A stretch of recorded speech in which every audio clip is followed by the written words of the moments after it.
Hello, today I am going to show you how to use Klover Cash Advance. So let's start the main video.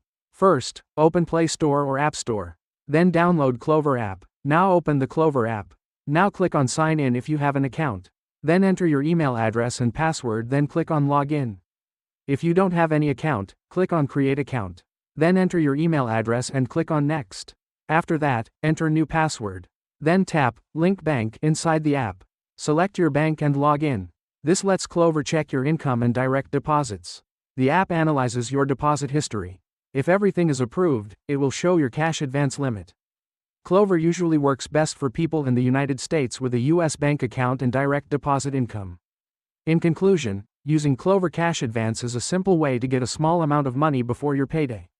After linking your bank account and getting approved, you can request an advance directly in the app. The money is sent to your bank, and it is automatically repaid when your next paycheck arrives. And that's it. Thanks for watching.